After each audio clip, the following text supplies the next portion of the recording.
मैंने बाबा की बहुत भक्ति की है और बाबा ने मुझे बहुत कुछ दिया भी है।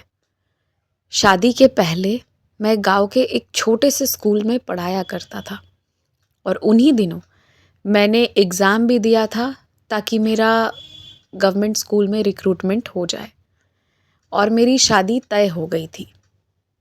अगर आपको बताऊँ ना, तो बाबा पे मैंने बहुत श्रद्धा रखी है और बाबा की मेरे जीवन में बहुत सारे चमत्कार रहे हैं। लेकिन वो दौर ऐसा पहली बार था जब मेरी श्रद्धा बाबा पर नहीं रही थी। मतलब श्रद्धा तो थी, विश्वास तो था, लेकिन नाराज़गी थी। और वो इसलिए थी कि मैं जिससे शादी करना चाहता था, शादी करना तो बहुत दूर की बात है, मैं जिसे जीवन साथी के रूप में देखने की कोशिश कर रहा था, उस तरफ से मुझे सिर्फ ना मिला होता तो एक अलग बात होती, पर मुझे बहुत जलील भी किया गया था। मैं जिस स्कूल में पढ़ाता था, मुझे वहीं पर एक जूनियर क्लास में पढ़ाने वाली टीचर बहुत पसंद थी। वो बहुत हँसमुख थी, बहुत खुश रहती थी, बहुत ही अच्छे से मुझसे भी बात करती थी और मेरा मन बहुत साफ़ था। मेरे मन में कुछ भी ऐसा नहीं था। मैं उन दिनों बहुत पढ़ाई भी करता था अपना एग्ज़ाम देने के लिए और साथ ही साथ मैं स्कूल में भी बहुत पढ़ाया करता था। तो ना क्या हुआ कि वो जो थी वो मैडम, वो मेरे से बहुत ही अच्छे से बोलती थी। तो मुझे धीरे-धीरे लगा कि वो मुझे पसंद करती हैं और मैं भी उन्हें धीरे-धीरे पसंद कर रहा था। और वो जब भी आती तो अपने बारे में 2, 3, 4 ऐसी अच्छी बातें बताती और उनका व्यवहार इतना अच्छा था कि मुझे लगता था कि अगर ये मेरी जीवन साथी बनेंगी ना, तो 2 पैसे कम भी है आज हमारे पास, तो भी हमें कोई दिक्कत नहीं होगी। हम आराम से अपना घर भी बसा लेंगे, मेरे पेरेंट्स भी अच्छे से रहेंगे, इनके पेरेंट्स को मैं भी रखूँगा। मैं बहुत कुछ सोचता था। एक दिन मैंने ना उनसे इस विषय में बात की थी। जब मैंने उनसे इस विषय पर बात की, मैंने सिर्फ़ उनसे बात की थी। मैंने उनको प्रपोज़ भी नहीं किया था, मैंने सिर्फ़ उनको बताया था कि मेरे मन में क्या भावना है। अगले क्षण उन्होंने क्या किया था ना, उन्होंने मुझे मना तो कर ही दिया था और ये बात वहीं पे ख़त्म भी हो जाती। जब उन्होंने मुझे मना किया तो मैंने 1 सेकंड के लिए ये भी माना कि हो सकता है मेरे ही मन में ज़्यादा बातें होंगी, मैंने ही कुछ गलत सोच लिया। लेकिन ऐसा नहीं था। वो यहाँ पर नहीं रुकी। उन्होंने इसके बाद ना कुछ और टीचर्स को बताया और कुछ लोग ग्रुपिज़्म करके मुझे बहुत ही ज़्यादा हैरेस करने लगे। अब उस दिन जाकर ना मुझे उस लेडी की, उस मैडम की असली रूप समझ में आने लगी। उसके बाद मुझे समझ में आने लगा कि वो अभी तक बहुत मीठा बोलती थी, तो मुझे समझ नहीं आता था कि वो एक्चुअली में क्या है। जो 1 दिन पहले तक, 1 घंटे पहले तक इतना अच्छा था, वो 1 घंटे बाद से खराब बातें करना, मेरे सामने आना तो एकदम से दुपट्टा ऐसे ओढ़ना कि जैसे मैं तो क्या ही कर रहा हूँ।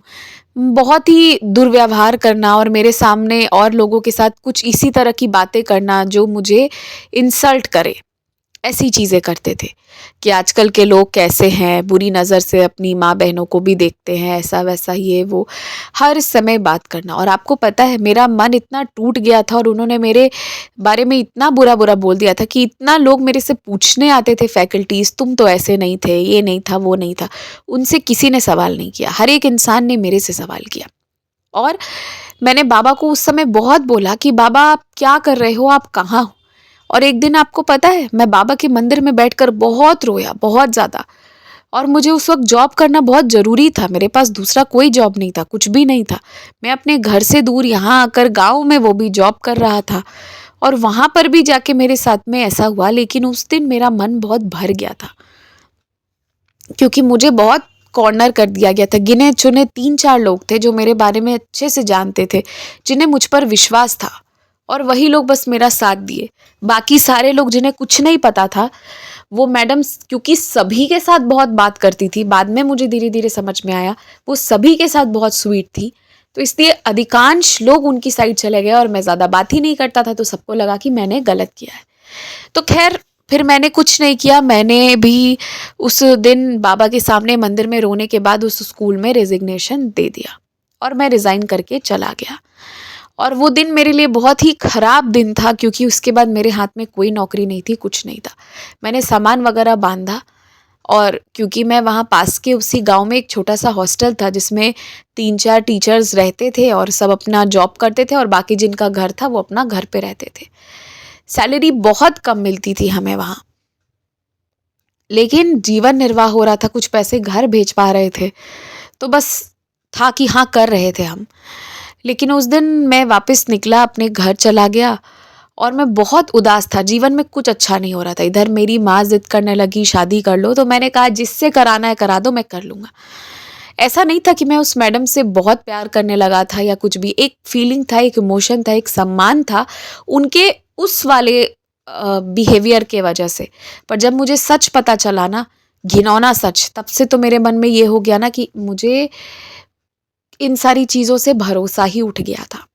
और मेरा बाबा भी उस समय साथ नहीं दे रहे थे, लेकिन इसके पहले बाबा ने ही मुझे ये नौकरी दिलाई थी, 3 साल मैंने ये नौकरी करी थी। तो मैं ये नहीं कह सकता था कि बाबा मेरे साथ नहीं रहे हैं या बाबा ने चमत्कार नहीं किया। बस इस बार बाबा मेरा साथ नहीं दे रहे थे और मुझे इस पर कुछ समझ नहीं आ रहा था कि मुझे क्या करना चाहिए। तो ख़ैर, मैं आपको बताता हूँ उसके बाद क्या हुआ कि वहाँ मेरी माँ जो थी वो मेरी शादी की बात करने लगी। इधर मेरे पास कोई जॉब नहीं, कुछ भी नहीं। 1-2 दिनों की बात है, जब मेरी शादी लगभग तय होने को आई थी और हम एक लास्ट टाइम लड़की वाले के घर हम जा रहे थे, उसके गाँव पर उसका ओरिजिनल घर देखने के लिए। जिस दिन हमें जाना था ना, हम लगभग गाड़ी से निकल गए थे। आधा ही घंटा दूर पहुँचे होंगे कि मेरे एक फ्रेंड का कॉल आया, उसी फ्रेंड का जो पुराने स्कूल से ही मेरा अच्छा दोस्त था। और उसने कहा, भाई तूने तो कमाल कर दिया। और आपको पता है, मेरा उसी समय जो मैंने गवर्नमेंट एग्ज़ाम दिया था, मेरा सिलेक्शन हो गया। एक अच्छी सैलरी, अब मैं एक अच्छे प्रोफेशनल टीचर और एक मेरी अच्छी सैलरी, ये दोनों चीज़ें मेरी एक साथ हो गई। और वहाँ पर अब मैं एक गवर्नमेंट जॉब भी मैं होल्ड करने लगा। तो ये चीज़, ये कृपा बाबा ने मुझे उस क्षण ही दे दी। तो जब हम लोग वहाँ पर गए, तो मेरी मम्मी ने पहले ही इस लड़की को पसंद कर लिया था और उसके बाद जो है उनको भी पता चला, तो वो लोग भी बहुत खुश हो गए। उसके बाद जो है मेरी शादी जो है वो कराई गई और उसके बाद मुझे जॉइनिंग के लिए आ गया कि मुझे एक दूसरे सेंटर पर, जहाँ मुझे जॉइन करने जाना था, वो एक दूसरा शहर ही था, तो मैं वहाँ चला गया।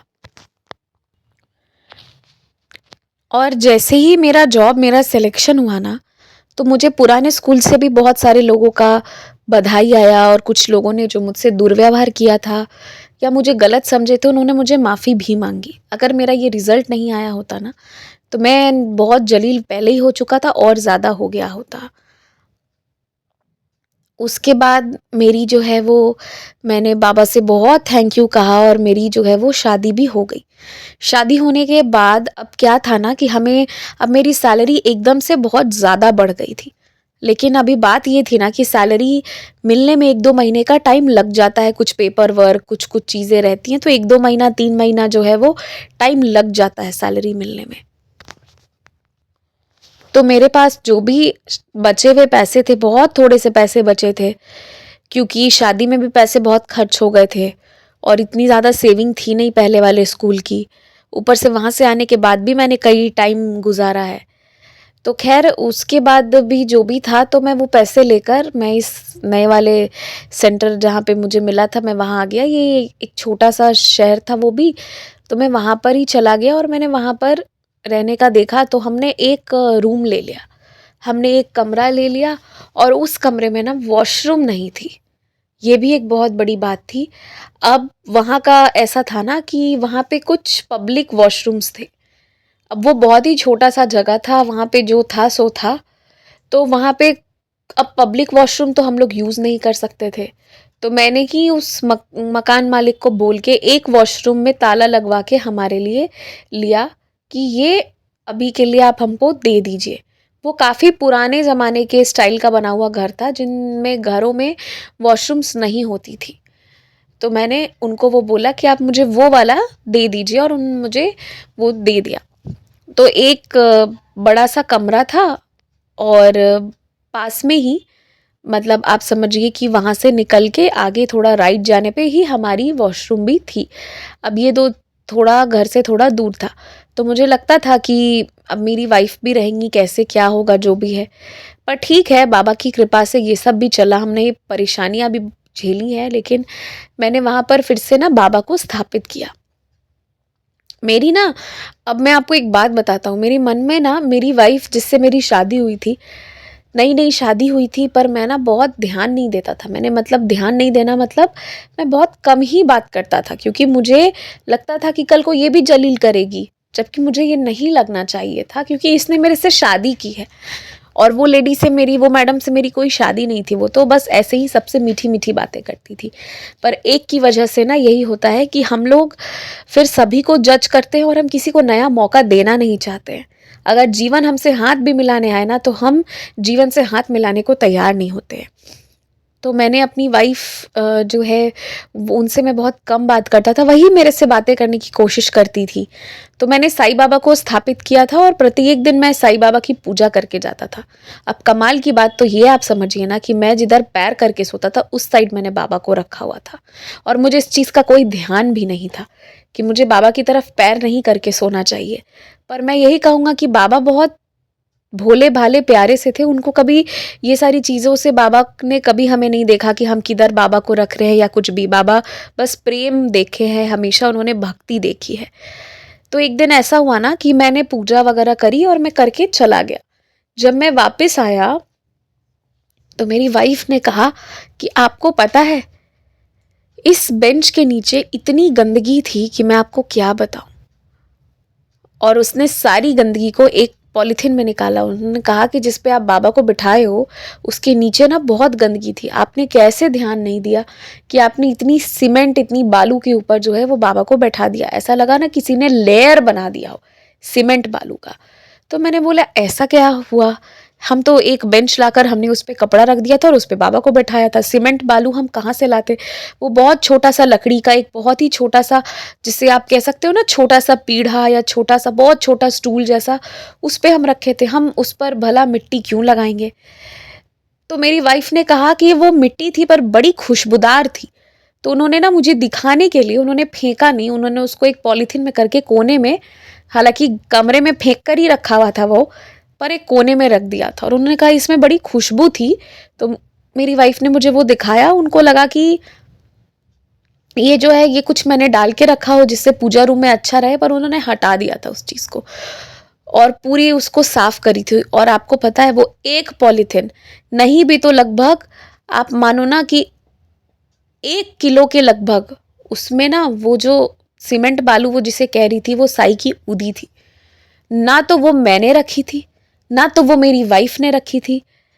तब मुझे उस दिन समझ में आया, और उसमें इतनी सुंदर गुलाब की खुशबू थी ना कि मैं आपको बता नहीं सकता हूँ। तो मैंने अपनी, मेरे ना आँखों से आँसू आने लगे थे, मुझे वो दिन आज भी याद है। और वैसे तो मैं अपनी वाइफ़ से बहुत कम ही बोलता था, लेकिन उस दिन मैंने उसको ना गले से लगाया और मैं बहुत रोया। उस दिन मैं सच में मैं बहुत रोने लगा और एकदम से हमारा ना कनेक्शन जो है मेरा, मेरी वाइफ़ का और साई का एक साथ उस समय बिल्ड हो गया। और फिर मैंने उसको बताया उदी के बारे में। मैंने उसको उदी की साई सच्चरित्र की चैप्टर बताई। मैंने बाबा के कुछ अनुभव उसको बताए और हम पूरी रात साई की चर्चा करते रहे, मतलब पूरी शाम, जब से मैं आया था। और वो जो एक पॉलीथिन मुझे लगभग उदी मिली थी ना, मतलब मैं कभी अपनी लाइफ में भी नहीं सोच सकता था कि, क्योंकि मैं इतना बड़ा भक्त तो नहीं हूँ कि मुझे इतनी चीज़ें मिल जाए या इतना बाबा की उदी मिले। मैंने अभी तक सुना था और मुझे विश्वास भी नहीं। मैं बहुत साधारण सिंपल सा आदमी हूँ, एक मिडिल क्लास लाइफ है मेरी, एक सैलरीड इंसान हूँ मैं। मुझे नहीं पता था, लेकिन मुझे उस दिन पता चला, उस दिन मुझे समझ में आया कि अच्छा ऐसा भी होता है कि बाबा किसी को प्यार करें तो बस कर ही लेते हैं। तो मुझे वो जो उदी मिली थी उसको हमने समेट कर रख लिया और हम उसको थोड़ा-थोड़ा उपयोग करते हैं। अभी भी थोड़ी-सी बाकी है और बाबा की ऐसी बहुत सी कृपा रही है।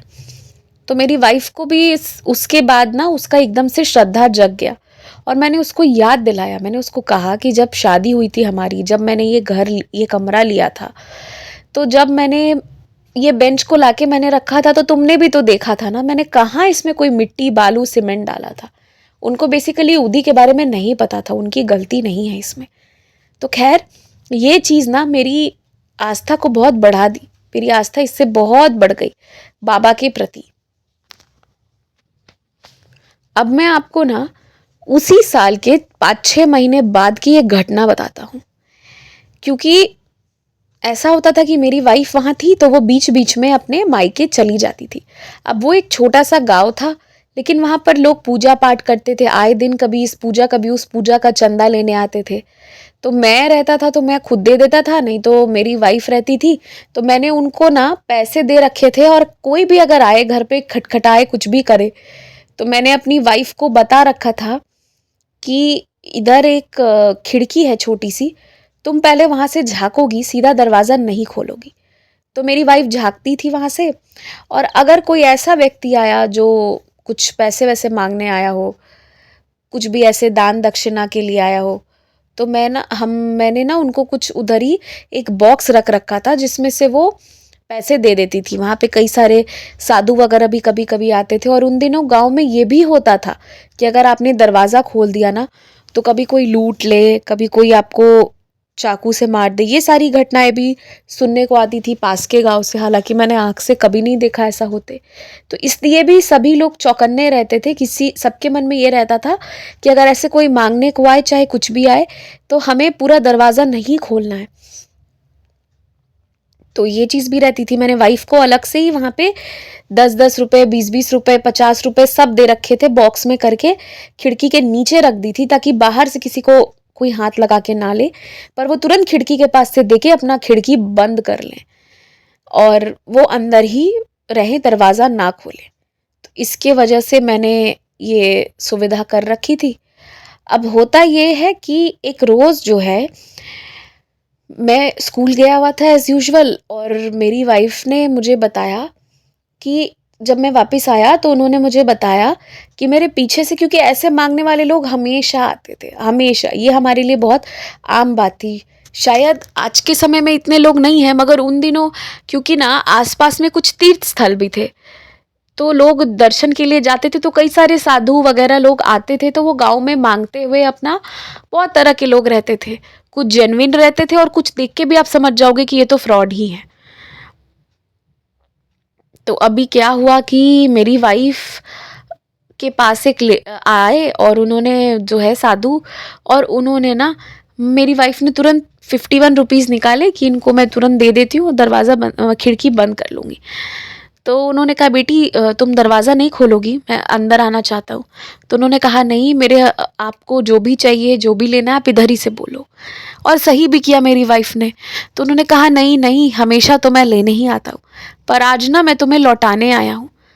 और उन्होंने जो है ना, उन्होंने मेरी वाइफ को जो है वो एक छोटा सा कागज़ जैसा टुकड़ा, मतलब था फोल्डेड, वो दे दिया मेरी वाइफ को। और मेरी वाइफ ने उनको ज़बरदस्ती किया, तो उन्होंने जो है मेरी वाइफ से 51 रुपए लिए, मुस्कुराए और फिर वो चले गए। उनके जाने के बाद मेरी वाइफ ने जब उस पैकेट को खोला, और मुझे बाद में जब मैं घर आया तो मैंने भी वो चीज़ देखी, तो उस पैकेट में ना पैसे थे, और उसमें ना पूरी ऊदी लगी हुई थी। और वो जो आए थे उन्होंने मेरी वाइफ को बताया, अपना पता भी बताया, बोला कि ऐसे ऐसे रहते हैं।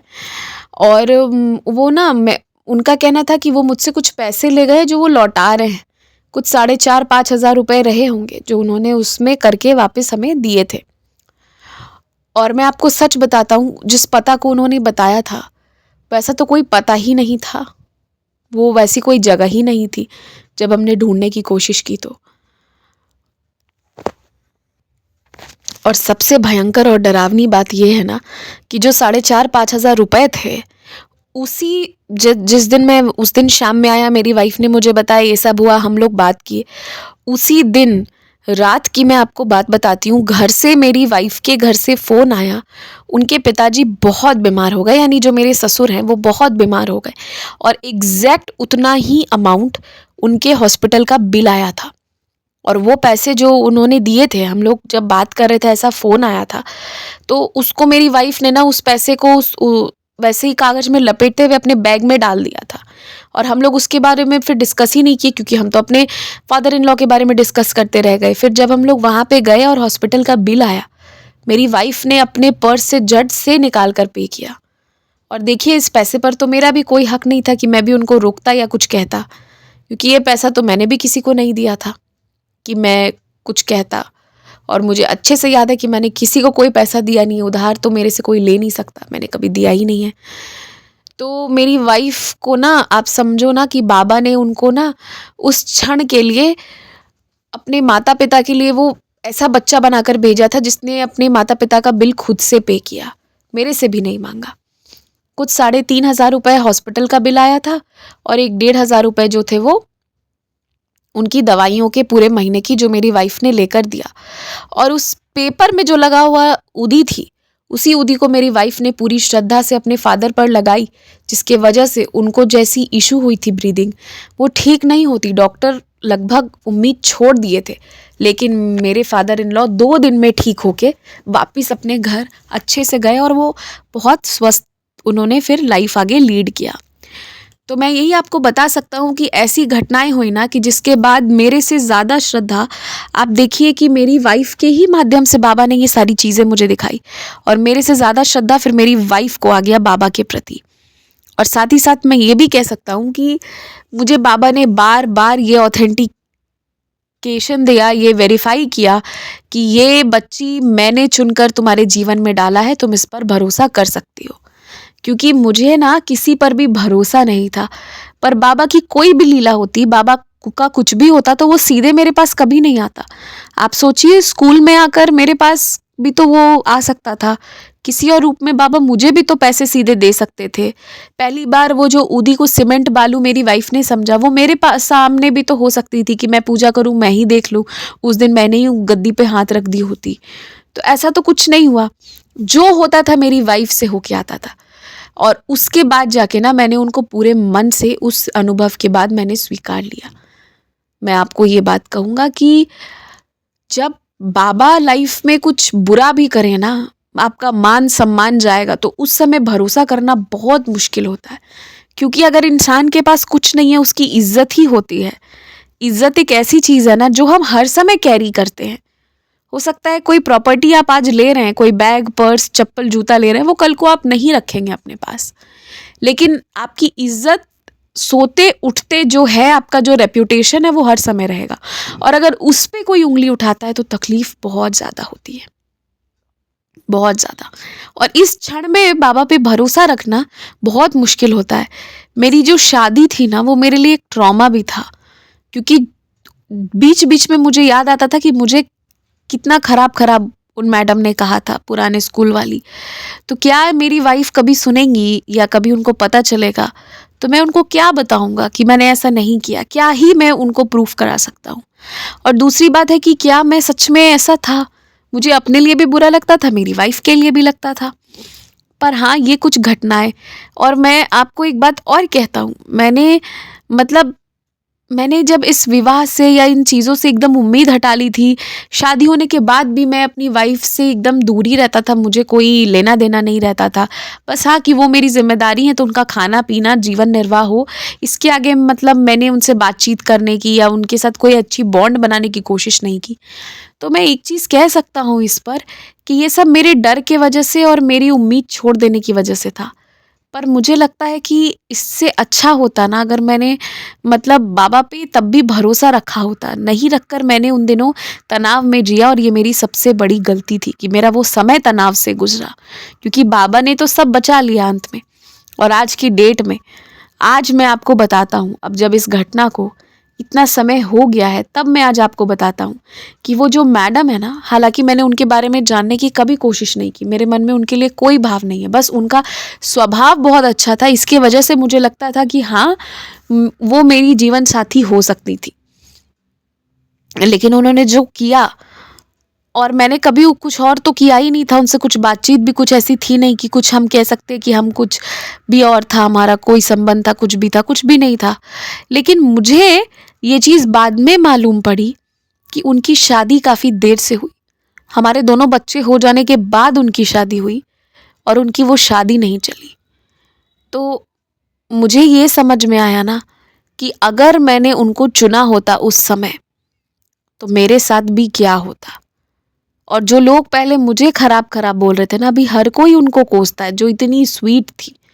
आज दुनिया को उनकी सच्चाई नज़र आती है, क्योंकि मेरे एक कलीग आज भी उसी स्कूल में और उसी जगह है। तो उनसे कभी कभी बात होती है तो वो मुझे बताए, हालांकि मैं जानने में कोई इंटरेस्ट नहीं रखता और हमने तय ही किया था कि हम उनका जिक्र कभी नहीं करेंगे, पर इतने सालों में उन्होंने जिक्र इसलिए किया कि वो मुझे बताना चाहते थे। और तब मुझे और समझ में आया कि भले उस क्षण या उस समय या उस महीने या उस साल मुझे बहुत कष्ट हुआ, कुछ जगह पर मुझे लगा कि मेरी इज्जत चली गई है, but end of the day मुझे समझ में आया कि बाबा ने मेरी इज्जत रखी। हर वो इंसान जिसके सामने उन्होंने मुझे बुरा कहा था, उस इंसान ने ये तमाशा भी देखा। पर मैंने ना सब छोड़ दिया था, उनके साथ क्या बुरा हो ना हो मैंने ये भी सोचना छोड़ दिया था। मैंने बिल्कुल उम्मीद जीवन से छोड़ दी थी।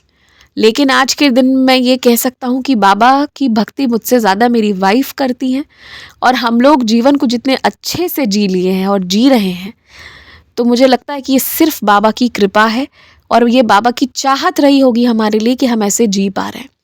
तो मैं सभी से यही कहना चाहूँगा कि कुछ नहीं, बस जीवन में साईं का ध्यान करिए, और सच में बहुत जब गलत समय आ जाए ना, आपके विरुद्ध सब हो जाए, तो आप समझ लीजिए कि कोई तो कर्म है जो आपका जा रहा है या कुछ तो है।